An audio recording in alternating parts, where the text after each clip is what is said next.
My name's Arjun. I'm a developer advocate at Pinecone. My talk is about an open source library that we released at Pinecone. Does anybody here know what Pinecone is? Do we have any Pinecone fans? All right, cool, awesome. I'll do a brief explainer what that is. I recently released a library at Pinecone. I'm going to talk about why we built that library, what it does, how it works, and it's all about agent skills. So let's get started learning about what agent skills are. How many people know what an agent skill is or have built the skill before or anything like that? All right, they aren't that scary. Basically, how many people know what a prompt is? Have you written a prompt before? Probably if you've used a model. Yeah, cool. So a skill is like a spec for a prompt, right?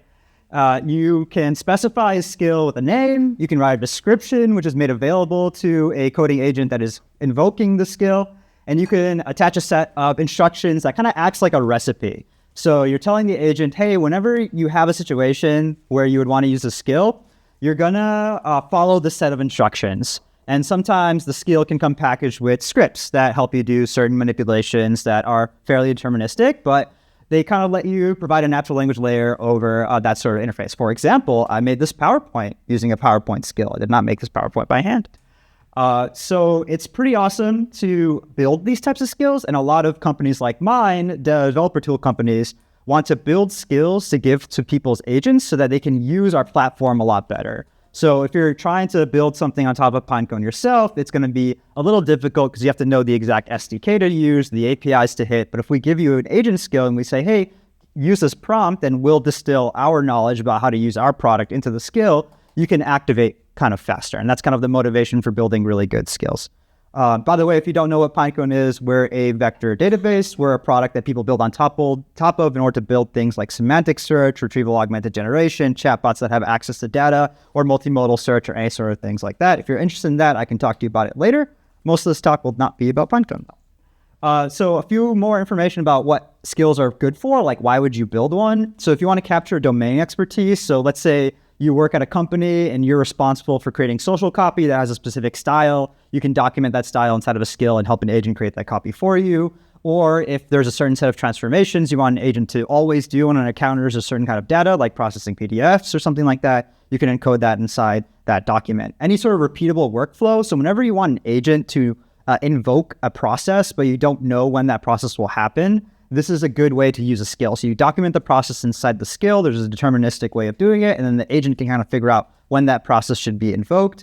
And also, if you have a skill, because it's a standard that a lot of coding agents adhere to, you can take it across to different agents and also give it to your coworkers or other people that are using things. So if you're a fan of Claude Code, your coworker uses Cursor or Copilot for some reason, you can give them skill.md in order to actually get something done there. So that's pretty cool. I'm a fan of anti-gravity personally. I know that's a controversial opinion.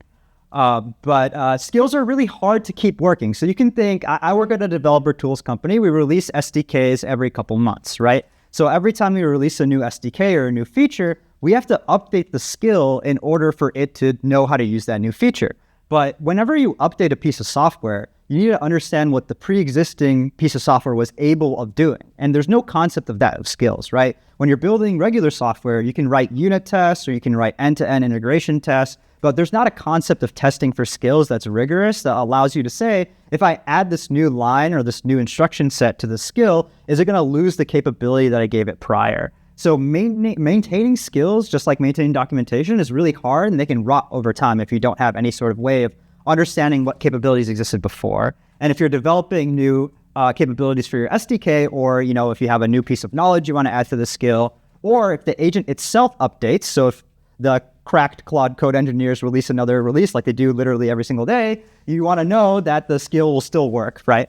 And finally, there's no standard for tests and evals, like I said, and you might want to go even further. You might want to say, hey, I know our users are going to ask questions that look like this. What does the skill do in situations like that? And how can we assure that the skill will work in those situations?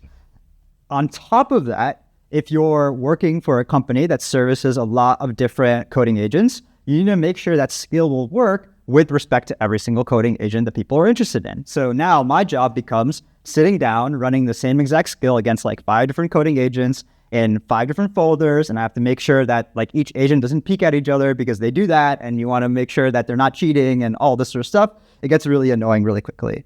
So that's why we developed this library called Cultivar. Cultivar is a command line tool written in Python that lets you run agent skills, test them, version them, and also evaluate them inside sandboxed runtimes.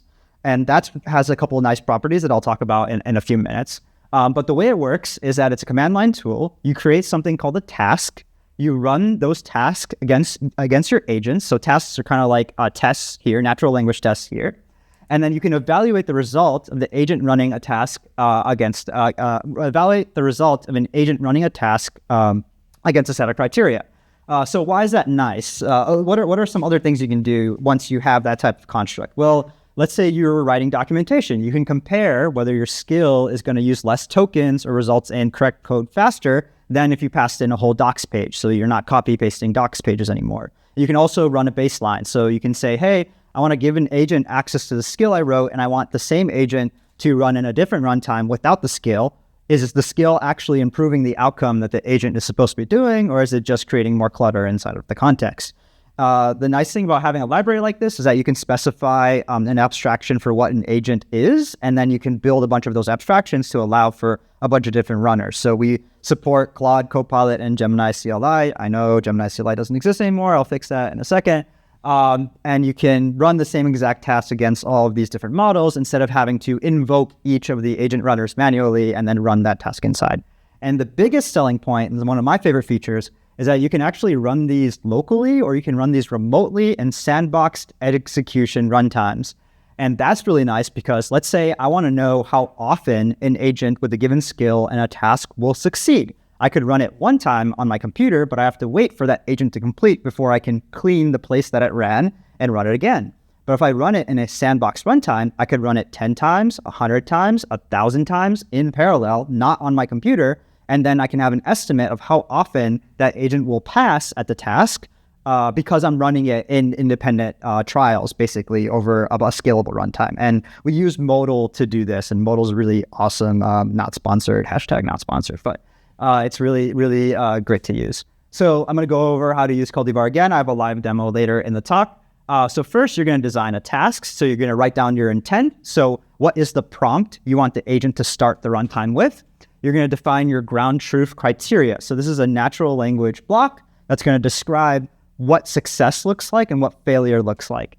And we have an evaluator that kind of runs at the end of each container completing runtime that will take in the code as well as the traces of the agent in order to determine whether that skill worked well or not. You can choose whether you're running locally or you're running sandbox and whether you want to use the skill or if you just want to run it without it.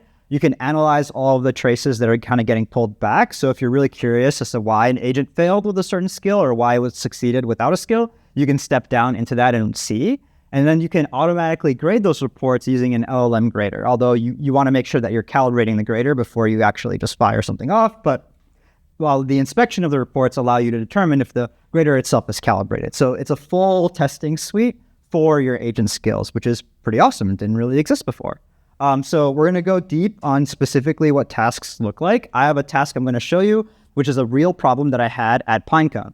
So Pinecone is a vector database, but really often people build search applications on top of us. So you might have a question and you have a document base. You want to find the answer to that question inside the document base. So you put a bunch of documents inside Pinecone and you want to find an answer.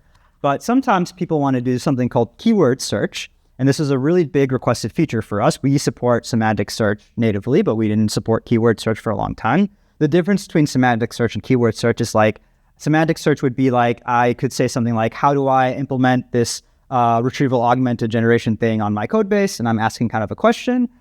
Keyword search could be retrieval augmented generation Python code base where you're just passing in a bunch of text and you want the relevant text to kind of pull back. So we released this feature. And my job was to build a skill that would help people learn how to implement what we call full text search with Pinecone. So I'm taking you through the journey of me developing this library while also trying to make sure the skill works at the same time. So when we define a skill, we have this specific task that we're interested in naming. So this one's called schema from corpus. It's called that because I want the agent to be able to create a schema given someone's corpus. And it has a category of code generation, which means we should expect code to be generated by the end of this task. Now we're going to talk about the intent. This intent is really long, so I'm not going to read the whole thing, but basically it's a prompt that says, I have this JSON file. It has these properties, and I want to create a full text search index, i.e. a thing inside Pinecone that can support search across 2 of these properties and do semantic search across the other properties. Can you return the appropriate schema configuration in order for me to go ahead and do that, right? And, oh, I don't know why that happened. Zoom just closed on me. Am I still in the... sad. Keep going. Okay, cool. Zoom to start. Yeah, I know. I don't think Zoom has been working for a while, to be honest. The thing that any agent would fail at this task, right? Because this was at the time a pre-release feature. So literally no coding agent knows about the feature that we were creating. So this is a very clean test for me to run because you've never trained on the documentation that would produce the correct code for the feature. So we have the intent there. I'll go on to the next slide here. And then we have the actual ground truth criteria, which kind of describes the pass or fail conditions. And you can say anything you want in here because it's basically going to be a prompt passed to a language model with the context of the runtime that's being created. What I'm saying here is that you should do X and Y, and you should make sure not to create this type of code smell, which is definitely wrong. And you should make sure you should use this type of function, which is absolutely correct, and all that sort of sense. And you can say anything you want in here because it's basically going to be a prompt passed to a language model with the context of the runtime that's being created. What I'm saying here is that you should do X and Y, and you should make sure not to create this type of code smell, which is definitely wrong. And you should make sure you should use this type of function, which is absolutely correct, and all that sort of stuff. And then you can pass in fail criteria, like, hey, if you see any of these things, you just automatically fail. Don't bother evaluating the rest of the thing. And that's basically how a task is defined. And the nice feature I was telling you about is this ability to run multiple sandboxes in parallel, right? Yeah, is anyone familiar with what a sandbox is? I'm saying this word a lot. I'm not sure if I'm defining it. Okay, I'll define it really quickly. So a sandbox is like a place where your agent's running that's completely clean, that's like not on your machine. And that's nice because if you run an agent on your machine, it's going to create all these artifacts and these files that you have to remember to tear away when you want it to run it again to make sure it doesn't remember what it did before. Or if you have your tests next to the place where you're running your agent, you want to make sure that the agent doesn't peek at your tests and say, oh, I'm supposed to do this thing, and I will just generate the appropriate code, right? We don't want any of that. So a sandbox is a remote place where we can run our stuff that's not on our computer. And what's nice about sandboxes is that we can scale up and scale down with modal as much as we want. So we can have the same task in a bunch of parallel sandboxes spin up and wait until all those sandboxes are done where we can run them in parallel so they take exactly the same amount of time. And then we can actually analyze how often we're passing at that point. And we can set timeouts on that so we don't have any like Hugging Face OpenAI problems where we're breaking out of sandboxes and all that sort of stuff. So we'll be completely fine. So how grading works is that you're going to finish, a sandbox is going to finish, and the output of the sandbox is going to be the agent trace. So like everything that the agent said to itself while it was coding, and the actual working directory that the agent created. So for this example, we're asking it to create a Python file. So we want that file to be pulled back into context. And we also want the whole trace of the conversation so we know what decisions the agent made while it was going. And we can pass that information to the grader in addition to our criteria. And we just say, hey, did this pass or fail based on the trace and the code that was generated? And then we can evaluate the outcomes inside of a report in order to understand like whether that was great or not. And so there's 3 big signals. There's the pass rate, which is binary, whether or not the agent with the skill or agent without the skill was able to pass the given task. And rate is important here. When you run a unit test, you're executing each thing once, right? There's not going to be a difference most of the time when you run a unit test again. But when you're running something with an agent, the way an agent will do a thing every single time could be slightly different. So we want a proportion of how often that agent passes at that task rather than just one runtime. And then we also want to know how much it costs because I don't have infinite tokens. So I want to make sure I'm not spending your infinite tokens when I'm giving you the skill, and also how many turns it takes and how long it actually took to do. And you can do something crazy with this idea. So have we heard of auto research? Has anyone played around with like auto research before? Okay, so auto research is like this idea that like this LM guy on Twitter kind of came up with. And his whole point was like, if you have an objective and you have an agent that has a runtime with access to an outcome for that objective, you can just throw that agent against that objective until it increases the outcome. So in this situation, we can actually use Claude Code to create skills that are optimized against the tasks that we want to run them against. So I can say, hey, here's my initial skill. Here's like 5 tasks, Claude. Here's a way for you to test whether another Claude can pass the tests given the skills or not.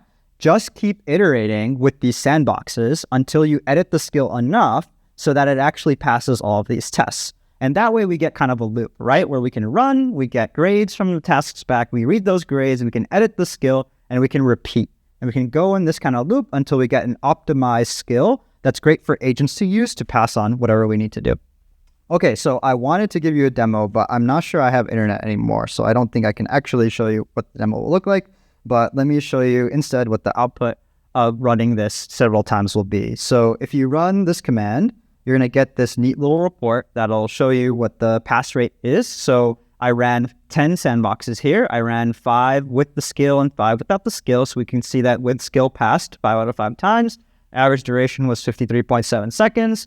And we spent about 32 cents versus 27 cents when we're using the skill, which makes sense because we're passing in additional context that's being consumed, which is the actual skill. So the idea is that not only can you run this while you're developing skills, but you can put something like this in your CI/CD path, right? So if you're maintaining a skills repo, you want to be able to understand every time you push, are you actually regressing on the tasks that you had before, or are you able to continue to have some sort of performance on those skills in the first place? Cool. So where do we stand today? I released the library and we ended up getting 32 stars, which is pretty awesome. We were able to push 3 skills to production using this library. So some of the skills that are in our plugins or skills libraries for Pinecone used Cultivar to get written. We're developing more features. It's open source, so anyone can use it. You can use it on your own libraries or whatever you want. And we're looking for contributors. So if you're out there and you're interested in coding something for our project, so I can code less things for our project, that would be pretty awesome. So we're looking for new runners. We're looking for increases in improvements in documentation. So if that's something that's interesting to you, please star our repo by scanning that QR code. I would appreciate it. You could also install our tool by running UV tool install Cultivar. It would be great if you give it a star. If you have any questions about how to use it, that would also be awesome. Okay, yeah, that's my talk.